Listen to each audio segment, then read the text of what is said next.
அப்போ இஸ்ரவேல் ஜனங்களுடைய வாழ்க்கையில் நெருக்கம் இருக்கிறது அப்படின்னா, நெருக்கம் இருந்ததற்கான காரணம் என்ன அப்படின்னா, அவர்கள் தேவனை விட்டு திரும்பி, அதாவது தங்களுடைய சுய வழிகளிலே நடந்து, தங்களுடைய சுய பாவ வழிகளிலே நடந்து, தேவனை தேடாமல், அதாவது தேவனை தேடாமல் அவரிடத்திலிருந்து தங்கள் முகத்தை திருப்பினது தான் அவர்களுடைய நெருக்கத்திற்கு காரணம் என்று வசனம் சொல்லுகிறது. அப்போ அடுத்த வசனத்தில் நம்ம பார்க்கிறோம், அவர்கள் எப்பொழுது தேவன் பக்கமாக தங்கள் முகத்தை திருப்பி, தேவனுக்கு நேராக தங்கள் முகத்தை திருப்பி அவரை தேடின போது அவர் உடனே அவர்களுக்கு என்ன பண்ணாராம்? வெளிப்பட்டாராம். அப்போது நம்முடைய வாழ்க்கையிலும் கூட நாம் தேவனை விட்டு எப்பொழுதெல்லாம் விலகுகிறோமோ அப்பொழுதெல்லாம் நாம் நெருக்கங்களை சந்திக்கிறோம். அப்போ நம்முடைய வாழ்க்கையில் நெருக்கம் இருக்கிறது, நம்முடைய வாழ்க்கையில் நாம் நெருக்கத்தினூடாக நாம் சென்று கொண்டிருக்கிறோம் அப்படின்னா நாம் யோசித்து பார்க்க வேண்டியது அவசியம்.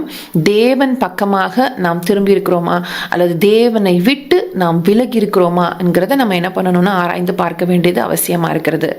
அப்போ சில நேரங்களில் தேவன் நம்மை அவர் பக்கமாக திருப்பும்படியாக, நாம் அவரை தேடும்படியாக சில நேரங்களிலே அவர் நெருக்கத்தை அனுமதிக்கிறார். நம்முடைய வாழ்க்கையில தேவன் அனுமதிக்கிற சில நெருக்கங்கள் நம்மை தேவன் பக்கமாக திருப்புகிறதற்காக தேவன் அனுமதிக்கிறார் என்கிறத நம்ம இதிலிருந்து அறிந்து கொள்ளுகிறோம். அப்போ எப்பொழுது நாம் தேவன் பக்கமாக திரும்பி, தேவனிடத்திற்கு திரும்பி தேவன் முகத்தை தேடுகிறோமோ அப்பொழுது கர்த்தர் உடனே என்ன பண்றாரு? அவரை நமக்கு வெளிப்படுத்துகிற தேவனா இருக்கிறார்.